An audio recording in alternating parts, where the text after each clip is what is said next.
तुम्हारी आमदनी बढ़ रही है, लेकिन महीना खत्म होने से पहले ही पैसे खत्म हो जाते हैं। क्या तुमने कभी सोचा है कि असल मसला कहाँ है? घर में सब कुछ है, लेकिन सुकून नहीं। लगता है जैसे कुछ ना कुछ कमी है। तुम दुआ करते हो, कोशिश करते हो, लेकिन तब्दीली नहीं आ रही। तो क्या मसला तुम्हारी रिस्क में है या बरकत में? अगर आज मैं कहूँ मसला पैसा नहीं, मसला बरकत है, क्या तुम यकीन करोगे? आज की ये वीडियो एक ऐसे मौजू पर है जो तकरीबन हर मुसलमान की जिंदगी का एक हकीकी मसला है। हम में से बहुत से लोग ये समझते हैं कि पैसा बढ़ जाए तो सब ठीक हो जाएगा, लेकिन हकीकत ये है बहुत से लोगों के पास पैसा है फिर भी सुकून नहीं। घर में बेसुकूनी, दिल में बेचैनी, लगता है दुआएं कबूल नहीं हो रही। वजह बहुत वाज़ेह है, ये पैसे का मसला नहीं, ये बरकत का मसला है। और आज हम जानेंगे बरकत कैसे आती है और कैसे चली जाती है। अल्लाह तालीज़ फरमाते हैं, अगर वो ईमान लाते और तकवीज़ इख्तियार करते तो मैं आसमान और ज़मीन से उन पर बरकतें खोल देता। सूरतुल आराफ। ये आयत हमें वाज़ेह तौर पर बताती है बरकत ईमान और अल्लाह के खौफ के ज़रिए आती है। यानी सिर्फ कमाना नहीं, बल्कि अल्लाह के साथ ताल्लुक़ ही बरकत की असल कुंजी है। रसूल सल्लल्लाहु अलैहि वसल्लम ने फरमाया, बंदा अपने गुनाहों की वजह से रिज़्क़ से महरूम हो जाता है। मुस्नद अहमद। ये हदीस हमें खबरदार करती है गुनाह सिर्फ आखिरत को बर्बाद नहीं करते, दुनिया की बरकत भी कम कर देते हैं। इसलिए हम जितना भी कमाएं, अगर जिंदगी में गुनाह हो तो उस कमाई में बरकत नहीं होती।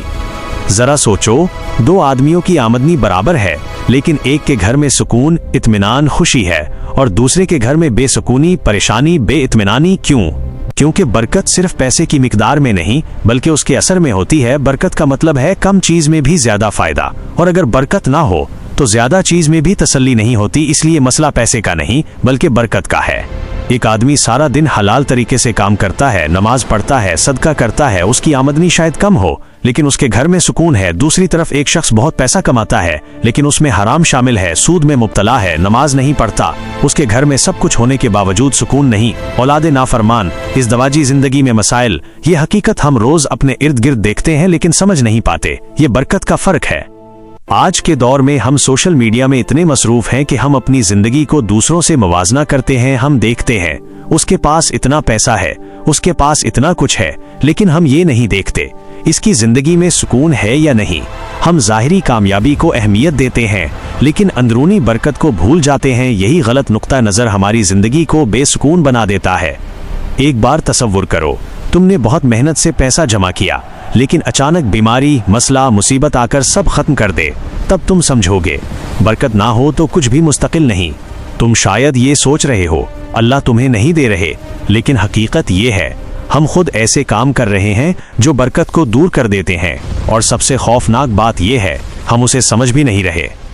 तो अब क्या करें? बहुत आसान चंद कामों से शुरू करो। सबसे पहले अपनी कमाई को हलाल करो। दूसरा, 5 वक्त की नमाज दुरुस्त करो। तीसरा, हर रोज कम से कम 10 मिनट कुरान पढ़ो। चौथा, घर में जिक्र जारी करो। पांचवा, बाकायदगी से सदका करो, चाहे थोड़ा ही क्यों ना हो। छठा, रिश्तेदारी को दुरुस्त रखो। ये छोटे छोटे काम आहिस्ता आहिस्ता तुम्हारी जिंदगी में बरकत वापस ले आएंगे। याद रखो, बरकत मांगना सिर्फ ज्यादा पैसा मांगना नहीं, बरकत का मतलब है सुकून, इत्मीनान और अल्लाह की रहमत। इसलिए सिर्फ दुआ करना काफी नहीं, अपनी जिंदगी को भी बदलना होगा।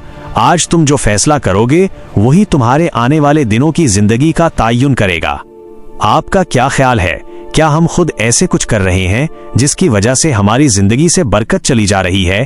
क्या आप आज से कम एक तब्दीली शुरू करेंगे? कमेंट में अपनी राय बताएं और वीडियो को शेयर करें। शायद किसी की जिंदगी में ये बातें तब्दीली की शुरुआत बन जाएं।